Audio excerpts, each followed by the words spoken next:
तेलीवाला में हुई विरोध पार्टी पर खुलकर बोले विधायक इंजीनियर रवि बहादुर, विरोधियों पर जमकर बरसे। आइए सुनते हैं उन्हीं की जबानी। ये समझना पड़ेगा विरोध करने वाले को इससे बड़ा हास्यास्पद और अद्भुत कार्यक्रम क्या होगा कि बीजेपी का जिला पंचायत सदस्य जो बीजेपी की झंडी लगा के घूम रहा है और वो आज ये कह रहा है कि जी मैं कांग्रेस से परेशान हूँ, विधायक से परेशान हूँ।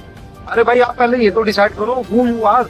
आप कांग्रेस में है, बीजेपी में है, और वहां पे और भी आपके जो मुझे विजुअल और फोटो देखने में आए, आपके जो बीजेपी के लगातार कैंडिडेट्स के टच में चल रहे हैं, लगातार उनके प्रचार प्रसार कर रहे हैं, लगातार हर पोस्टों पे दुनिया भर के जा रहे हैं और उस पे फलाना जीतेगा, ये जीतेगा, मतलब बीजेपी के जो है, और वो कल पटका पहन के कांग्रेसी। तो यार इससे बड़ा आपसे यही पूछना चाहता हूँ कि मूर्खों, महामूर्खों, मेरी समय में तो कोई कॉलोनी कटी ही नहीं मेरी विधानसभा में, क्योंकि प्योर रूरल विधानसभा है। हर पैसे की जांच आप में दम है, आपकी सरकार है, जांच करो कि वो कौन सी कॉलोनी है जो रवि बहादुर के नाम है, या रवि बहादुर के किसी पार्टनर के नाम है, या रवि बहादुर के किसी रिश्तेदार के नाम है जहाँ करोड़ का हमने तो कॉलोनी का रोड दिया ही नहीं। हाँ, उन कॉलोनी में जरूर दिए हैं जो मेरे उसमें विधानसभा में आती है, पर मेरे विधायक बनने से पहले ही सारी की सारी अस्तित्व में है, सारी की सारी आज एग्जिस्ट कर रही है। हाँ, उनकी कंडीशंस खराब थी, मैंने उन्हें ओके करने का काम किया है, और वो बहादुराबाद के आसपास क्षेत्र में है। तो ये भी ऐसी एक नई कॉलोनी नहीं होगी जो मैंने लोग कटी हो और उसमें कोई वोट दिया होगा। मेरे पास पिछले 5 साल से एक फॉर्म हाउस की रिक्वेस्ट आ रही है, हर बार नकार देता हूँ मैं कि नहीं, पहले प्रशासन, अगर प्रशासन से निपट गया, अपने लोगों से निपट गया, तो तुम्हारे फॉर्म हाउस पे भी हम रास्ता जरूर देंगे, क्योंकि आप भी मेरी विधानसभा में। तो मैं तो वो आदमी हूँ जो सिर्फ और सिर्फ अपने क्षेत्र की जनता के विकास कार्य के लिए कर रहा हूँ। पर मेरा इतना कहना है कि कल ये जो भी हुआ अच्छा हुआ।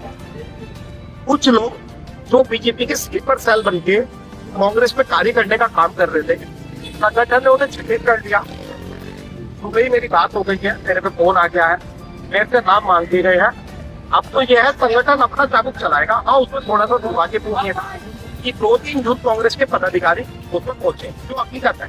इसके अलावा सारे वो प्रोपेगेंडा के तहत थे और दूसरे अन्य विचारधारा, दूसरे दलों के लोग थे, मुझे उसमें आपके फतेहपुर गिडियान के आदमी हो, पूर्व प्रधान हो। आपको कब कांग्रेसी बन गया हमें भी नहीं मालूम। कि वहाँ पे बीजेपी के जिला पंचायत के जो ससुर साहब बैठे हैं, जो अपनी गाड़ी पे जो है बीजेपी की झंडी लगा के घूमते हैं, वो टिकटार्थी भी हैं। इसके अलावा दूसरा एक व्यक्ति और बैठा जो बीजेपी का कार्यकर्ता है, लगातार बीजेपी के कार्यक्रम दादूपुर गोविंदपुर में करवाता है। एक गढ़ का व्यक्ति बैठा है, राजपुर का, वो खुद कांग्रेस के खिलाफ चुनाव लड़ा हुआ है। अब यार ऐसी क्या मजबूरी हो गई कि बीजेपी के जो कार्यकर्ता हैं, जो बीजेपी की मानसिकता वाले लोग हैं, उन्हें कांग्रेस के पटके पहनने पड़ गए।